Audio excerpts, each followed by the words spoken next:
नमस्कार दोस्तों, TP insights में आपका स्वागत है। आज हम इस वीडियो में डिस्कस करने वाले हैं कि कैशलेस क्या होता है, रिम्बर्समेंट क्या होता है। कैशलेस का जो पूरा प्रोसेस है वो हम डिस्कस करेंगे, रिम्बर्समेंट का जो पूरा प्रोसेस है वो हम डिस्कस करेंगे। कैशलेस लेते टाइम हमें किस किस डॉक्यूमेंट्स की ज़रूरत पड़ती है वो हम डिस्कस करेंगे। रिम्बर्समेंट लेते टाइम हमें किस किस डॉक्यूमेंट्स की ज़रूरत पड़ती है वो हम डिस्कस करेंगे। तो इस वीडियो में आपको इन दोनों चीज़ों के बारे में कंप्लीट जानकारी मिलने वाली है, तो वीडियो को लास्ट तक देखें। तो चलिए शुरू करते हैं।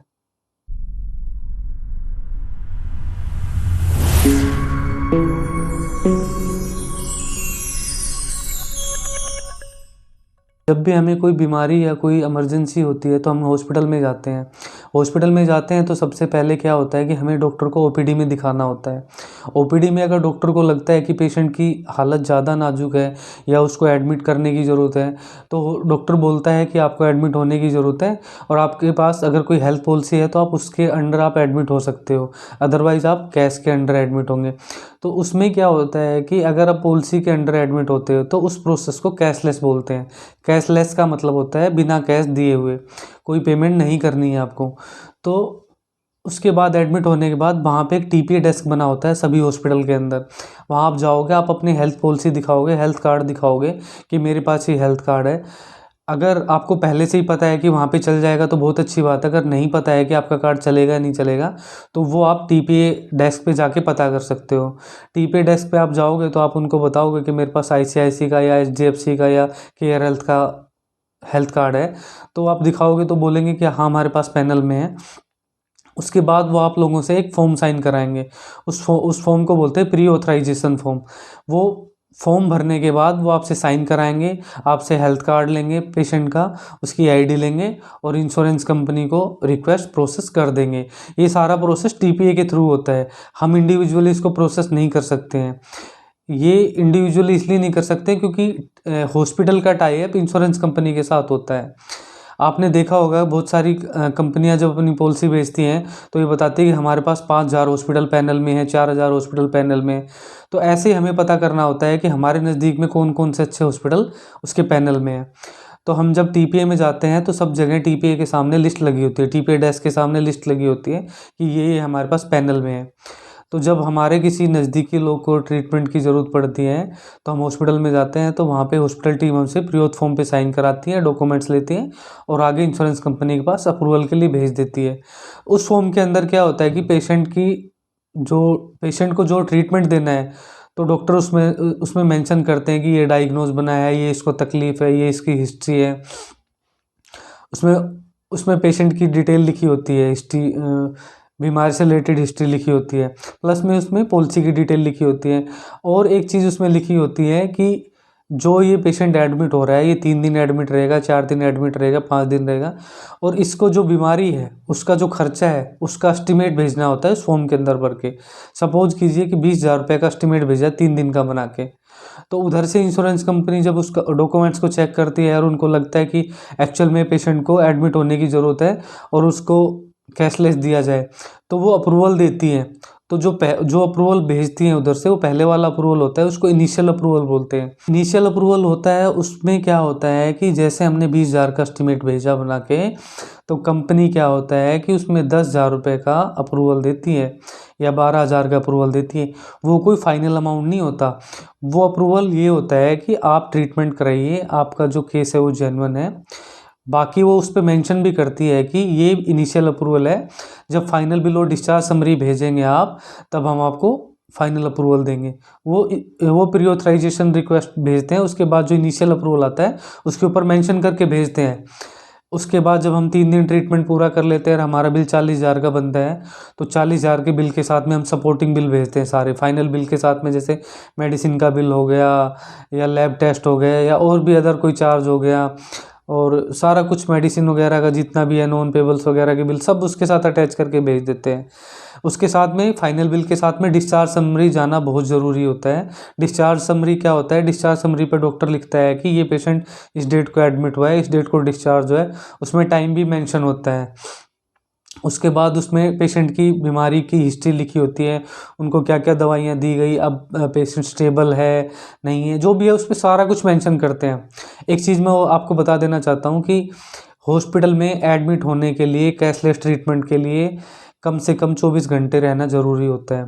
मिनिमम जो क्राइटेरिया है कैशलेस लेने के लिए, एक दिन का 24 घंटे का रहना बहुत ज़रूरी है। मान लीजिए कि कोई पेशेंट सुबह ओपीडी में जाके 10 बजे दिखाता है डॉक्टर को, और उसको 11 बजे एडमिट होने के लिए डॉक्टर बोल देते हैं, तो जो हॉस्पिटल का जो टीपीए डेस्क होता है या जो उनका उनका जो बिलिंग डेस्क होता है, वहाँ पे सिस्टम के अंदर, कंप्यूटर के अंदर वो टाइम 11 बजे का डलेगा, तो मॉर्निंग का 11 बजे का टाइम डलेगा, तो नेक्स्ट डे 11 बजे के बाद ही डिस्चार्ज हो पाएगा। अगर पेशेंट ये बोलता है कि मैं शाम को डिस्चार्ज होना चाहता हूँ या शाम को छुट्टी लेना चाहता हूँ या मॉर्निंग में सुबह 8 बजे लेना चाहता हूँ, तो वो उसको कैशलेस नहीं मिलेगा, क्योंकि मिनिमम 24 घंटे उसको रहना ज़रूरी है हॉस्पिटल के अंदर। इनिशियल अप्रूवल आने के बाद क्या होता है कि फाइनल बिल भेजता है हॉस्पिटल टीपीए के थ्रू। टीपीए और इंश्योरेंस कंपनी आपस में कोऑर्डिनेट करती है इन चीज़ों को। तो जो टीपीए वाले फाइनल बिल बना के भेजेंगे वहाँ पे अप्रूवल के लिए, सपोज कीजिए 40,000 का बिल बना है, तो उसमें कुछ ज़रूरी नहीं होता कि आपका पूरा ही पास होके आएगा। उसमें कुछ आइटम ऐसे होते हैं जो नॉन पेबल्स होते हैं। नॉन पेबल्स आइटम होते हैं जैसे कॉटन रोल हो गया या वाइप्स हो गए, हगीज हो गया, डायपर, इस टाइप के, मतलब बहुत सारी कुछ प्लास्टिक्स आइटम होते हैं। वो आइटम ऐसे होते हैं जो बीमार आदमी के अलावा कोई नॉर्मल आदमी भी उसको यूज कर सकता है। ऐसी टीपीए के हर टीपीए ने अपनी नॉन पेबल्स की लिस्ट बनाई हुई है, जिसमें बहुत सारे आइटम हैं और वो अपडेट होती रहती है लिस्ट।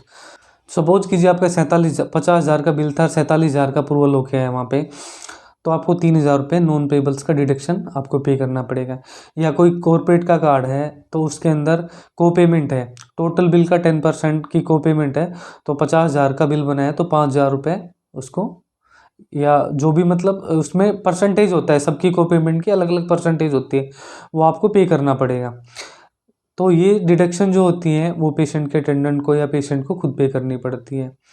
उसके बाद आपको पूरा कैशलेस मिल जाता है, और जब अप्रूवल आने के बाद पेशेंट को छुट्टी दे दी जाती है हॉस्पिटल से। हॉस्पिटल जब छुट्टी देता है तो पेशेंट के अटेंडेंट को फाइनल बिल, डिस्चार्ज समरी, जो भी मतलब रिसिप्ट वगैरह जो भी चीज़ होती है, जो भी आपको चाहिए होती है, वैसे तो खुद ही दे देते हैं वो लोग। अगर फिर भी आपको अलग से कुछ चाहिए होता है, जो भी रिक्वायरमेंट होती है वो दे देते हैं टीपीए वाले जो होते हैं। सेकंड होता है रिम्बर्समेंट। रिम्बर्समेंट का मतलब होता है कि कोई भी हम ट्रीटमेंट लेते हैं किसी हॉस्पिटल के अंदर, अगर हमारा कार्ड उस हॉस्पिटल के अंदर नहीं चलेगा तो हम उससे पेमेंट करके उसका बिल लेके उस बिल को रिम्बर्स करेंगे। उसको मतलब, उसका रिम्बर्स का मतलब होता है क्लेम फॉर्म भर के उनके जितने भी बिल होते हैं, जैसे मान चलो 30,000 का बिल बना है तो 30,000 के बिल के रिसिप्ट वगैरह लेके फॉर्म भर के और वो इंश्योरेंस कंपनी के पास भेजेंगे। उसका प्रोसेस क्या होता है कि जैसे मान के चलिए हमारा कोई फैमिली डॉक्टर है, हम काफ़ी सालों से उसको दिखाते हैं और हमारा ट्रस्ट काफ़ी बना हुआ है, तो हम उस हॉस्पिटल में जाएंगे और वहाँ पे जाके देखेंगे कि हमें एडमिट होने की ज़रूरत पड़ गई है और डॉक्टर ने बोला है कि आपको 3 दिन के लिए एडमिट होना है, और हमारा वहाँ हॉस्पिटल में कार्ड नहीं चलेगा, मतलब वो हॉस्पिटल हमारी इंश्योरेंस कंपनी के पैनल में नहीं है, लेकिन हमें ट्रीटमेंट उसी से कराना है। तो हम क्या करेंगे, हम पेमेंट कर देंगे, जितना भी ट्रीटमेंट हुआ है सभी बिल को पे कर देंगे, और उनसे छुट्टी के टाइम पे final bill, discharge summary, receipt वगैरह, लैब टेस्ट के बिल है, मेडिसिन के बिल है, सब हम ले लेंगे। उन पे साइन स्टैम्प भी करा लेंगे, क्योंकि साइन स्टैम्प बहुत कंपलसरी है। वो क्या होता है कि वो एक अथोराइज हो जाता है कि हाँ ये फेक बिल नहीं है, ये ओरिजिनल बिल है, हॉस्पिटल स्टैंप लगा के दे रहा है, तो ये कोई फर्जी वाला बिल नहीं है इसके अंदर। तो ये चीज़ें आपको तुरंत ही करा लेनी है। उसके बाद क्या होता है, क्लेम फॉर्म आता है ए और बी, या आप टीपीए से भी ले सकते हो। टीपीए टीम होती है हर हॉस्पिटल के अंदर, टीपीए डेस्क पे आप जाओगे, वहाँ बोलोगे तो वो उस कंपनी का आपको क्लेम फॉर्म दे देंगे। आप नहीं भी देते हैं वो लोग तो आप इंटरनेट से भी डाउनलोड कर सकते हो। तो आप डाउनलोड करके उस फॉर्म को भर के, एक फॉर्म अपना इंडिविजुअल खुद भरा जाता है जिसमें खुद की डिटेल होती है, और एक हॉस्पिटल का होता है जिसके अंदर जो ट्रीटमेंट लिया है, डायग्नोसिस वगैरह बनी है, क्या क्या दवाइयाँ दी है, वो सारी चीज़ें, कब से कब तक एडमिट रहा है पेशेंट, वो सारी चीज़ें उसके अंदर मेंशन करनी होती हैं। उस पर भी उस फॉर्म पे भी स्टैंप लगती है हॉस्पिटल की, और डॉक्टर के साइन होते हैं। क्लेम फॉर्म ए और बी भरने के बाद, डॉक्टर की साइन होने के बाद, उसमें एक चेक लिस्ट लगी होती है कि हम सपोर्टिंग में क्या क्या डॉक्यूमेंट्स उसके साथ लगा के भेज रहे हैं। जैसे आईडी है, और कैंसिल चेक है, फाइनल बिल है, डिस्चार्ज समरी है, मेडिसिन के बिल है, रिसिप्ट वगैरह है, वो सारी हमें टिक कर देनी है। एक चीज़ ध्यान रखनी है, ओरिजिनल डॉक्यूमेंट्स भेजने हैं हमें सभी इंश्योरेंस कंपनी के पास, लेकिन उनकी एक सॉफ्ट कॉपी अपने पास स्कैन करके भी रख लेनी है और फोटो कॉपी करके भी रख लेनी है। ताकि आगे कभी कोई क्वेरी लगे, कोई डॉक्यूमेंट्स मांगे तो आपके पास उसकी सॉफ्ट कॉपी तो एटलीस्ट रहे। ये बहुत ध्यान देने वाली चीज़ें हैं और उसको हम कोरियर के थ्रू भी भेज सकते हैं। कुछ कंपनियां अपलोड भी कराती हैं अपनी पोर्टल के ऊपर या अपनी ऐप के ऊपर भी, लेकिन मोस्टली हार्ड कॉपी मांगती हैं। तो हम उनको भेजने के बाद, कैंसिल चेक भेजने के बाद, उनका जो प्रोसेस होता है, किसी कंपनी का 20 दिन का होता है, किसी कंपनी का 30 दिन का होता है, वो उन दिनों के अंदर अपना बिल्स वगैरह सारा चेक करते हैं और उसको फिर जितना भी खर्चा, जैसे 40,000 का बिल हुआ है तो जितना खर्चा उनको पास करना होता है, 35 करना होता है, 40 करना होता है, वो उनका खाते में आ जाता है, जो हम कैंसिल चेक लगाते हैं। तो इसके अंदर अगर कोई क्वेरी लग जाती है, कोई एडिशनल कोई डॉक्यूमेंट्स मांगते हैं, तो वो 30 दिन के बजाय 40 दिन भी हो सकते हैं, 45 दिन भी हो सकते हैं, टाइम बढ़ जाते हैं। अगर हॉस्पिटल से रिलेटेड क्वेरी है तो आप हॉस्पिटल में लेके जाएंगे आप उस डॉक्यूमेंट्स को। कई बार क्या होता है कि रिम्बर्समेंट के केस में आईसीपी मांग लेते हैं। आईसीपी का मतलब होता है indoor case paper. Indoor case paper क्या होता है? इंडोर केस पेपर होता है, पेशेंट जब एडमिट होता है तो उसकी ट्रीटमेंट से रिलेटेड एक फाइल बनती है। उसके अंदर उसकी सारी चीज़ें मेंशन होती है कि भाई इस टाइम एडमिट हुआ है, ये दवाइयाँ दी हुई हैं और ये उसका डायग्नोज था, ये इसका टेम्परेचर था, बीपी था, सारी चीज़ें उसके अंदर मेंशन होती रहती है। तो उसकी पूरी कॉपी मांगती है, तो वो हमें हॉस्पिटल वाले तब देंगे जब हमारे पास कोई एडिशनल कोई क्वेरी होगी इंश्योरेंस कंपनी से आई हुई। तो वो हम जाएंगे हॉस्पिटल में, उनको दिखाएंगे, डॉक्टर से बात करेंगे तो वो हमें प्रोवाइड कर देंगे। तो कैशलेस और रिम्बर्समेंट 2 प्रोसेस होते हैं हमारे हेल्थ कार्ड को यूज़ करने के। दोनों को मैंने क्लियर करके बता दिया है। फिर भी कोई डाउट्स हो आप मुझे कमेंट सेक्शन में आप लिख सकते हो, और चैनल को सब्सक्राइब कीजिए, वीडियो को लाइक कीजिए, कमेंट ज़रूर कीजिए कोई भी क्वेश्चन हो तो आपके मन में।